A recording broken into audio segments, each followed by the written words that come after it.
Ultimate is that those characters that are theoretically more punishing to play end up having an equal or perhaps even greater amount of reward than normal characters, quote-unquote meta characters, in specific or various situations. And no better example than Bayonetta, who's had a low tier. who's not a low tier, but a resurgence as of late because people are understanding in just what situations and just how many she's good in. Maybe snapping to ledge isn't one of them, but getting a lot of damage off of one opening can absolutely be. What an up smash, by the way. Wouldn't be a lyric commentary block without a beast set to commentate, right? As I always say. But I mean, there's nothing much to say about Beast that we haven't already said. You've seen enough of the guy. I see this guy every day of my life. It's just the guy plays Pokemon Trainer. Luka, though, playing Bayonetta. Like you were talking about, this character is definitely getting a little bit more of a resurgence lately. I feel like everyone kind of wrote her off saying, you know what, she's not as good as before. All right, I'm done playing her. Next high tier.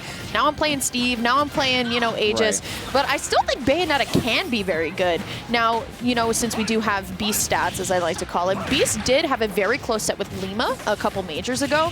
So he loves this matchup when the Bayonettas fight you. And I think that's Beast's kind of prerogative in total. Like, he loves when anybody, like, goes toe-to-toe with him. But in this game of Smash Ultimate, not everybody plays like that. You know what I mean? Not everybody is, you know, super aggressive. And, you know, this game is a game not only of matchups, but player matchups. If I know that I can camp a player and, you know, make them mad and then I win, boom, why would I approach? And I feel like Luka needs to take that same approach.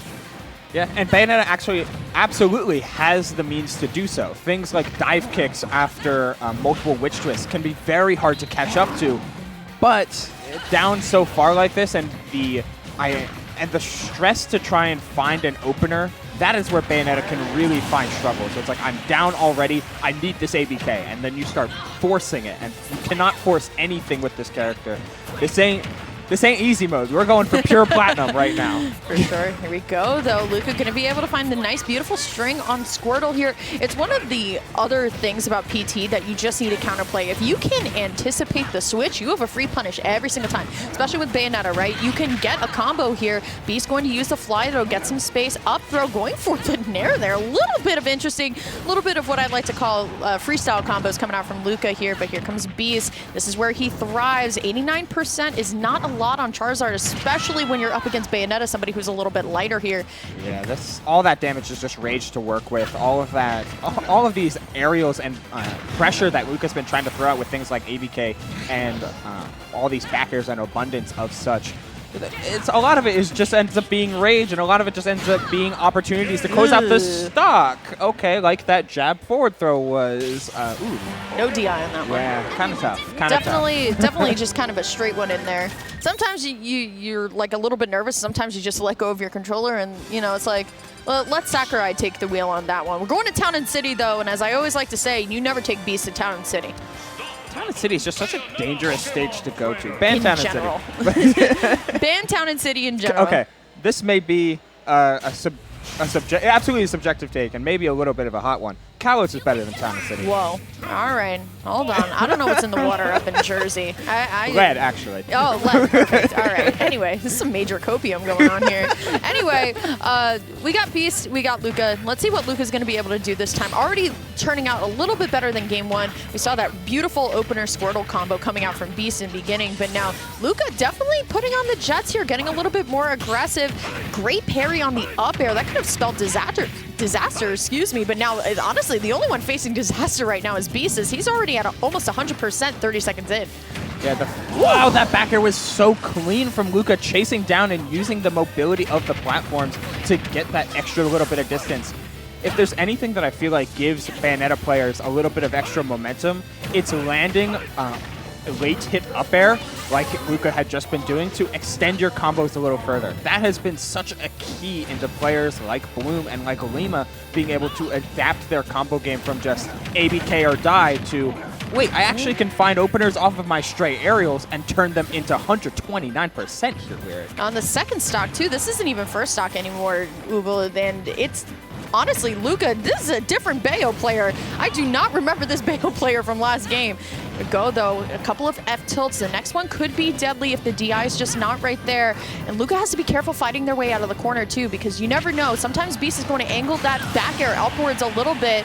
And I never worry about a Beast stock until 140, but beautiful call out on the F smash. Yeah, just dropping down from Halo, dropping that forward smash straight on there. It's so good to, so worth it to go for, especially given the invincibility from the Halo platform. But hey, flying around these platforms can get a little bit dangerous, especially in this layout. You never want to bother with Bayonetta and her verticality in her combo game. I think it's very fair to say that Beast definitely slept on Luka after that game win. Beast definitely was like, all right, yeah, this is another Bayonetta, but Luka has been doing a fantastic job now, utilizing the platform layouts, saying, you know what, I'll go in when I want to. Beast, though, trying to go for a fall-off fair off the platform, only coming out with a dash attack. And now, honestly, if Beast is able to turn this around, it can be very close. But so far, Luka playing that passive playstyle, and Beast still kind of sleeping here. The down tilt saving Luka's soul there. Absolutely low profile under it, but the air dodge, and we may have seen this as well as game one, the reason that Luka died is the Bayonetta's air dodge is bad.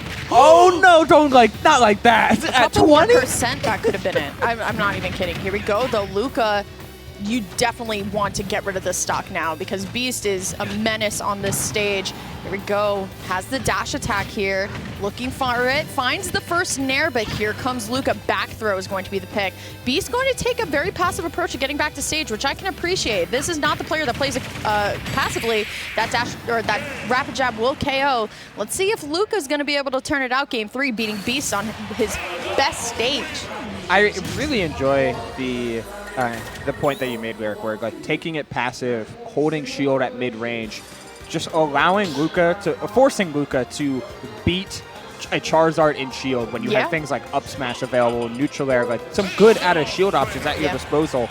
But it was a playstyle switch, I'm telling you, man. It was very, very well put, especially with that preemptive jab at the end. Just like jab check, if you dash in, you lose your stock, but if you don't, then it's extremely non-committal as we pivot back to Pokemon Stadium 2.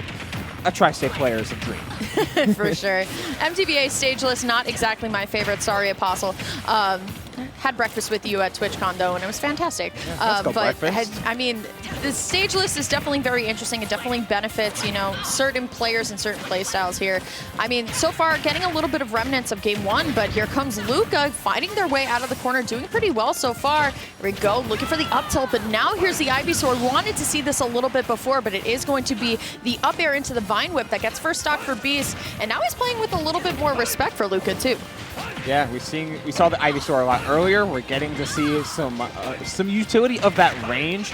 What worked so well on Town and City was the fact that A, Luka's been doing a very good job of calling out switches, and B, making use of things like Afterburner Kick to break Ivysaur's zone very quickly. On Pokemon Stadium, though, especially early in that game, we saw the power of Ivysaur's anti-air game, and now we can see it double down, so with Charizard.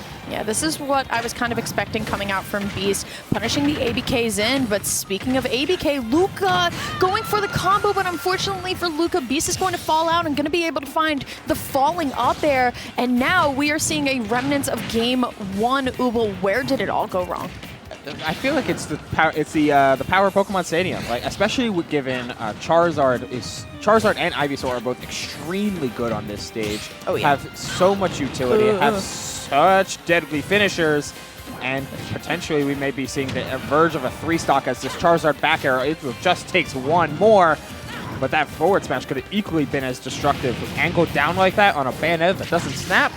Yeesh. Next forward throw is definitely going to do it here. Beast going for the fly, will actually catch the jump in. That is going to be Beast defeating Luka 2-1. I think Beast got a little bit comfortable game number 2, and that's when Luka turned up, so we know that it's actually possible.